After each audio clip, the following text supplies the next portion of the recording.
Toniascioli avocat.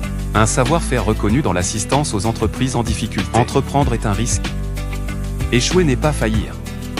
Rebondir est un droit. Toniascioli, avocat, podcast. Existe-t-il un moment clé pour agir ? Oui, il est nécessaire de réagir dès les premiers signaux faibles. Tension de trésorerie, perte d'exploitation répétée, dégradation du fonds de roulement, départ d'un associé, perte d'un client clé, désaccord entre actionnaires, retard de paiement ou de livraison, etc., etc.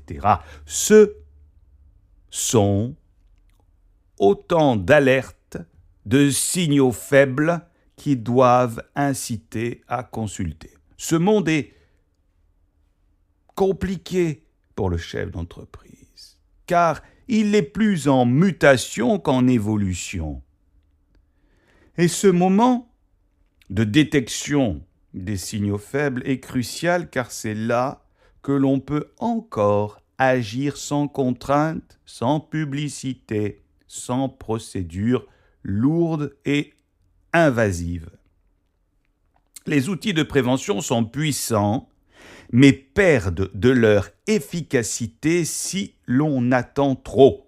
Anticiper, c'est préserver l'avenir, conserver des leviers de négociation afin d'éviter la survenance, voire la cristallisation de l'état de cessation des paiements.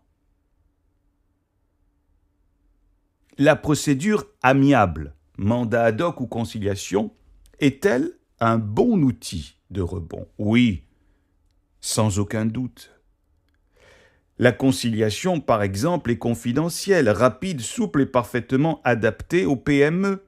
Elle permet de rétablir un dialogue souvent rompu avec les créanciers, de négocier des rééchelonnements, de restaurer une relation de confiance. Elle peut aussi préparer des restructurations plus profondes.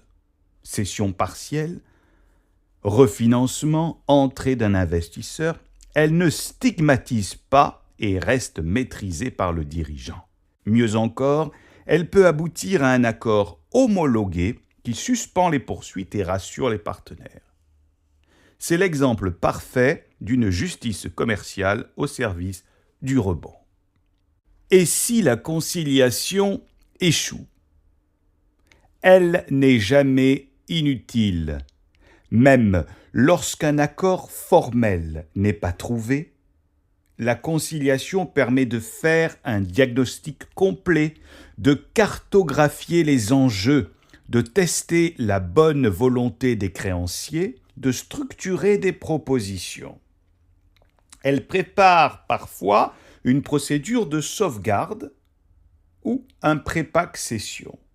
Elle permet aussi d'assainir le climat autour de l'entreprise. Si elle échoue, elle évite au moins d'arriver en procédure collective dans l'urgence ou la confusion. Un échec en conciliation bien mené peut déboucher sur une réussite dans une autre voie. C'est une étape d'autant plus utile qu'elle a été volontaire, maîtrisée, encadrée par des professionnels. Comment travailler avec ses clients dans ces moments-là ? D'abord, j'écoute. Je reçois l'information sans aucun a priori. Je clarifie les faits. Je pose un cadre.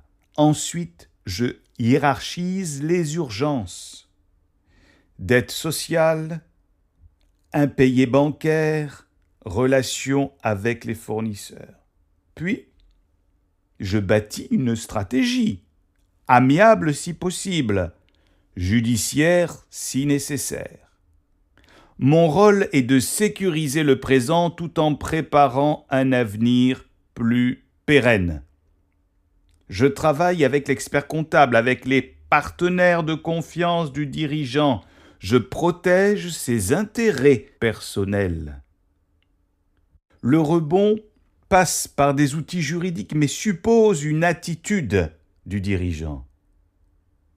Celle qui consiste à accepter de faire face, d'agir et de se relever. Et cela, nous le faisons ensemble. Un conseil à un dirigeant en difficulté. Ne restez pas seul. Ne croyez pas que vous êtes le seul à vivre cela. Ne pensez pas que le tribunal est un piège ou le lieu d'une sanction. Il existe des solutions parfois simples, mais elles supposent d'agir tôt. Entourez-vous. Parlez à votre expert comptable, à un avocat qu'il vous conseillera, à un juge du tribunal de commerce chargé de la prévention des difficultés des entreprises. Vous avez le droit de tomber, mais aussi celui de rebondir. La justice commerciale aujourd'hui protège plus qu'elle ne punit.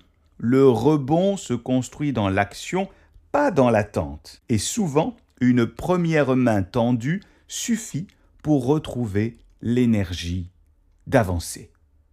Tonia Scioli, avocat. Un savoir-faire reconnu dans l'assistance aux entreprises en difficulté. Entreprendre est un risque.